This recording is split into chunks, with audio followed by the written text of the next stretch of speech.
بسم اللہ الرحمن الرحیم۔ پیارے پیارے اسٹوڈنٹس، آج ہم علامہ اقبال کے خطوط میں سے ایک خط جو کہ سلیبس میں شامل ہے، مولانا گرامی کے نام لکھا تھا انہوں نے 12 جولائی 1914 کو، اس پہ بات کریں گے۔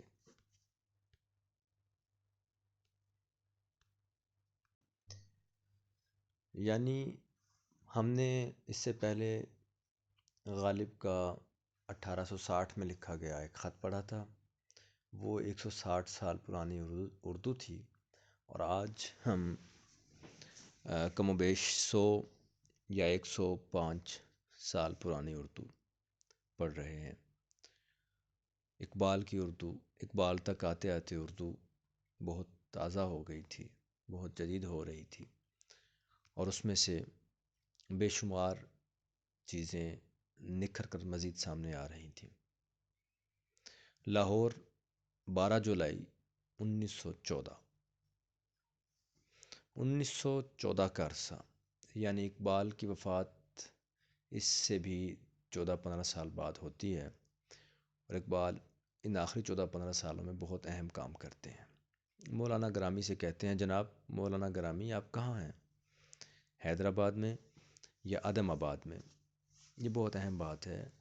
طنز کر رہے ہیں اقبال، طنز فرما رہے ہیں مولانا گرامی پہ۔ آپ کہاں ہیں؟ حیدرآباد میں یا عدم آباد میں؟ ان جملوں سے ظاہر ہوتا ہے کہ اقبال ان سے ملنا چاہ رہے تھے، ان سے ملاقات چاہ رہے تھے، یعنی خط کے ذریعے جو رابطہ ہوتا ہے وہ رابطہ نہیں تھا، تو وہ پریشان تھے اور طنز فرما رہے ہیں کہ کیا آپ حیدرآباد میں ہیں یا عدم آباد میں؟ عدم آپ جانتے ہیں، عدم آباد وہ ایسی جگہ جہاں پہ یعنی دوسرا جہان، اگلا جہان، عدم ہم وہ راہی ملک عدم ہوا، وہ ملک عدم کا راہی ہوا، یا وہ راہی ملک عدم ہوا، یعنی عدم کا جو ملک ہے، موت کا جو ملک ہے، اس کا مسافر ہوا، محاورہ ایک۔ اگر عدم آباد میں ہیں تو مجھے مطلع کیجیے۔ بلکہ یہ مطلع نہیں ہوگا بیٹا، مطلع وہ ہوتا ہے جہاں سے غزل طلوع ہوتی ہے، ٹھیک ہے؟ اگر عدم آباد میں ہیں تو مجھے مطلع کیجیے۔ مطلع، یہ مطلع اطلاع کا ہے، اطلاع کا ہے، اس میں توئے کے اوپر شد ہوتی ہے، مطلع، اطلاع۔ تو مجھے مطلع کیجیے کہ میں آپ کو تعزیت نامہ لکھوں۔ صدیاں گزر گئیں، کہیں آپ کا کلام دیکھنے میں نہیں آیا، کبھی کبھی چند اشعار بھیج دیا کرو تو کون سی بڑی بات ہے۔ میں تو اب بوجہ مشاغل منصبہ تارک الشعر ہوں، اور میں تو اب مشاغل منصبہ یعنی جو میرے منصب کے شغل ہیں، ہم شغل کہتے ہیں، شغل یعنی جو میرے منصب کے کام ہیں، جو مجھے ڈیوٹی ملی ہے، جو میرا منصب ہے، مجھ پر چیزیں نصب کر دی گئی ہیں، مجھے کہیں پہ نصب کر دیا گیا ہے، مجھے کسی دفتر میں کسی ذمہ داری میں بٹھا دیا گیا ہے، تو وہ اس ذمہ داری کے جو کام ہیں، مشاغل ہیں، ان کو مشاغل منصبہ کہتے ہیں۔ تو فرماتے ہیں کہ اب بوجہ مشاغل منصبہ تارک الشعر ہوں، یعنی شعر ترک کر چکا ہوں۔ اقبال یہاں پر یہ بالکل سچ بیان نہیں کر رہے، لیکن اس کا مطلب یہ بھی نہیں ہے کہ اقبال جھوٹ کہہ رہے ہیں۔ یہ ایک اسلوب ہے کہنے کا، کہ جب لکھنے کا، بات کرنے کا، کہ جب جن دنوں میں تخلیق کار یا شاعر بانجھ ہوتا ہے، اس کے پاس کہنے لکھنے کو کچھ نہیں ہوتا، تو وہ کہتا ہے کہ میں تارک الشعر ہو چکا ہوں، یعنی شعر کہنا ترک کر چکا ہوں۔ اب بوجہ مشاغل منصبہ تارک الشعر ہوں، حالانکہ اقبال ابھی یہ 12 جولائی 1914 ہے نا، اس کے بعد اقبال نے بہت اچھی اچھی نظمیں کہی ہیں، اور بے شمار جدید موضوعات کے اوپر اقبال نے بات کی۔ بہرحال کہتے ہیں میری شاعری گھٹ کر اب اس قدر رہ گئی ہے کہ اوروں کے اشعار پڑھ لوں۔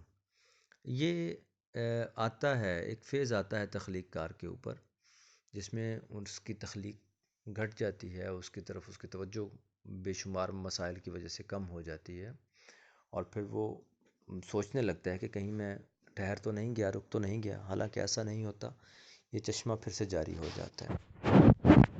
فرماتے ہیں میری شاعری گھٹ کر اب اس قدر رہ گئی ہے کہ اوروں کے اشعار پڑھ لوں۔ گزشتہ 1 سال مثنوی فارسی لکھنی شروع کی تھی۔ اچھا، اب یہ زبان ہے ان کی، ہم ہوتے تو ہم یہاں لکھتے گزشتہ ایک سال مثنوی فارسی لکھنا شروع کی تھی. لکھنی بھی شروع کی تھی، درست ہے. مثنوی لکھی بھی جا سکتی ہے، لیکن لکھنے کے عمل کو اگر ہم کہیں کہ میں کھانا کھانا لکھنا، یا نا یعنی میں لکھنا چاہ رہا ہوں، میں کہانی لکھنا چاہ رہا ہوں، تو لکھنا زیادہ احسن ہے. بٹ اس وقت کی جو اردو ہے یہ بھی بالکل جائز ہے، اور آج بھی یہ روا ہے، یہ بھی درست ہے. گزشتہ ایک سال مثنوی فارسی لکھنی شروع کی تھی، ہنوز ختم نہیں ہوئی. ہنوز ختم ہوئی نہیں، ہنوز ابھی تک. خیالات کے اعتبار سے مشرقی اور مغربی لٹریچر سے یہ مثنوی بالکل نئی ہے.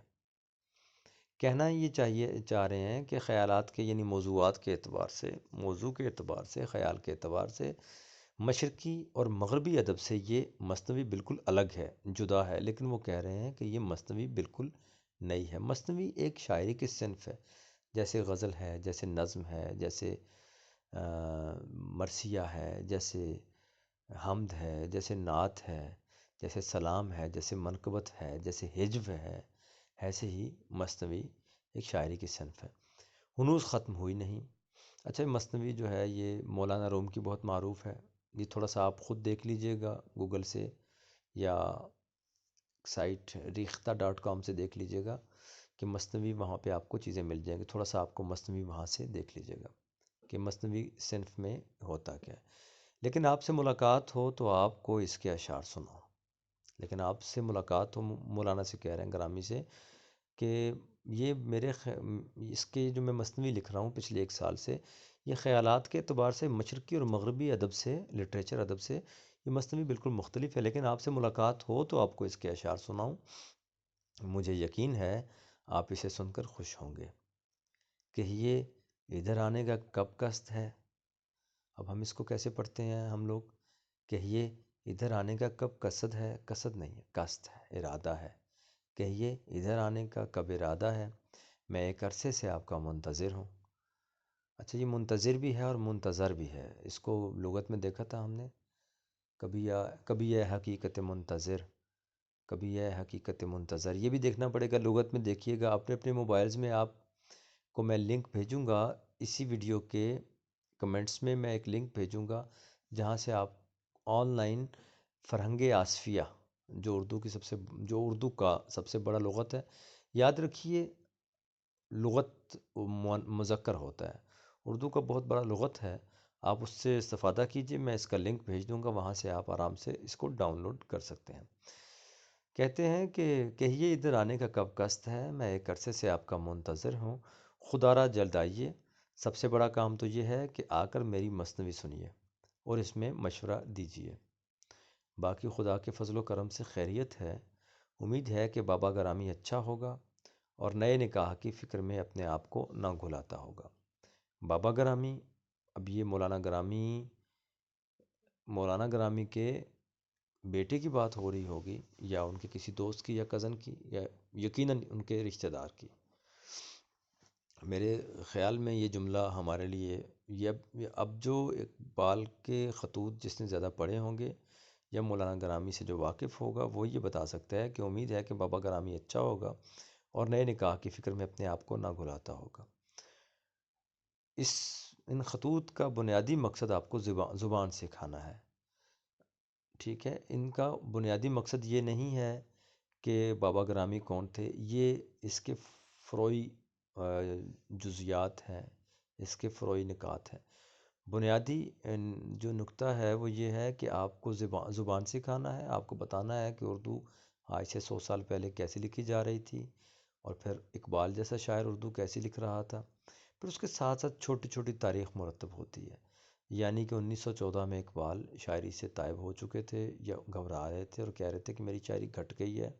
صرف مثنوی پہ کام کر رہے تھے، اور ان کا یہ رائے تھی کہ مثنوی ان کی وہ مغربی اور مشرقی لٹریچر سے بالکل مختلف اور نئی ہے.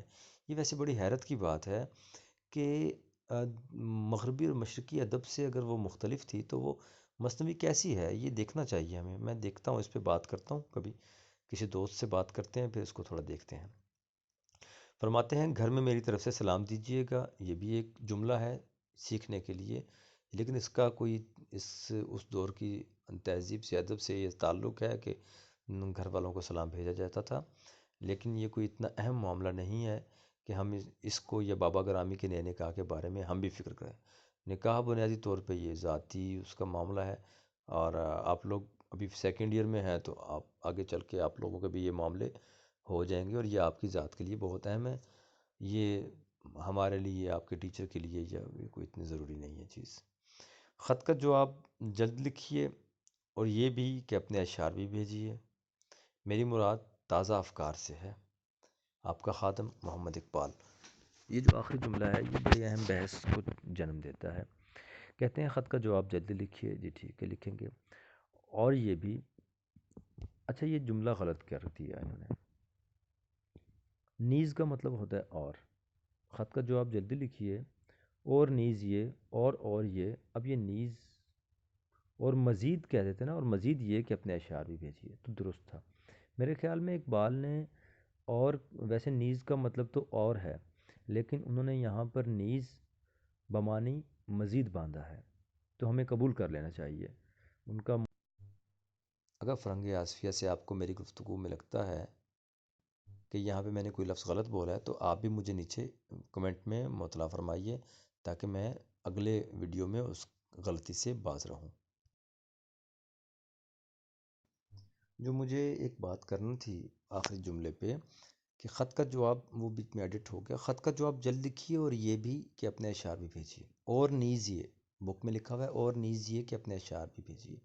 یہاں پر نیز کا جو لفظ ہے وہ اور کا نیز کا مطلب تو اور ہی ہوتا ہے، اور یہ کہ اپنے اشعار بھی بھیجیے، تو یہاں پر اصل میں نیز کی بجائے وہ کہنا یہ چاہ رہے ہیں مزید، یعنی یہاں پر لفظ نیز کو انہوں نے بمانے مزید استعمال کیا ہے، اور کے معنوں میں استعمال نہیں کیا۔ تو یہ ہمیں نثر پڑھتے ہوئے پتہ چلتا ہے کہ بعض الفاظ اپنے مروجہ اور ڈکشنری کے معنوں کے سوا بھی معنی دے رہے ہوتے ہیں، اپنے لغت کے معنوں کے سوا بھی کچھ الفاظ معنی دے رہے ہوتے ہیں، اور مزید یہ کہ اپنے اشعار بھی بھیجیے۔ اور اقبال تو بہت خوبصورت بات کرتے ہیں۔ اچھا آخری جملہ جو بہت اہم ہے، میری مراد تازہ افکار سے ہے۔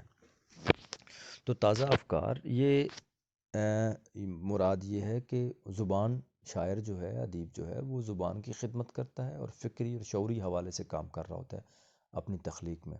تو زبان کی خدمت تو سارے کر رہے ہوتے ہیں، بہت سے لوگ اچھی اچھی زبان کی خدمت کرتے ہیں، بہت اچھی سی زبان سیدھی کرتے ہیں، سلیقہ دیتے ہیں اس کو، لیکن اس میں موضوعات کا جو تنوع ہے وہ بہت ضروری ہے۔ اور بڑا شعر وہی ہے جس میں زبان کے ساتھ ساتھ موضوع بھی بہت اچھے سے برتا گیا ہو۔ یعنی موضوع برتنے سے مراد یہ ہے کہ اگر آپ 100 ممالک میں سے 100 نظمیں منگاتے ہیں، اور اس کا جب آپ ایک زبان میں ٹرانسلیشن کرتے ہیں، تو ان زبانوں نے، ان نظموں میں، ان نظم کے تخلیق کاروں نے اپنی اپنی زبان میں جو جو چمتکار کیے ہیں، جو جو انوکھے کام کیے ہیں، جو جو نیا کام کیا ہے، جتنا بھی مصرع چابک دستی تھی اس میں، مصرے میں بنت کاری اچھی تھی، اس میں تشبیہ، استعارہ، کنایہ، ان سب چیزوں کا بہت اچھے سے استعمال تھا۔ لیکن جب آپ اس کو عالمی سطح پہ رکھتے ہیں تو وہ صرف موضوع، کانٹینٹ اور متن کے اعتبار سے کھڑا ہوتا ہے۔ متن یعنی کانٹینٹ یعنی موضوع، اس کے اعتبار سے پتہ چلتا ہے کہ اس تخلیق یا فن پارے کا قد کتنا اونچا تھا۔ تو یہ آپ کو ابھی سمجھ لینا چاہیے۔ گفتگو کے دوران اگر کوئی چیز دوبارہ سے کہوں گا، میں نیچے یہاں پہ لنک بھیج رہا ہوں فرہنگ آصفیہ کا، آپ لوگ اپنے موبائلز میں، اپنے امی ابو کے موبائلز میں ڈاؤن لوڈ کریں۔ فرہنگ آصفیہ سے آپ لغت سے ہر لفظ جس کے اوپر آپ کو شک ہو، پڑھنے میں تلفظ کا مسئلہ ہو، آپ اس کو دیکھیں۔ اگر آپ میری آواز سن رہے ہیں اور یہاں پہ آپ کو محسوس ہو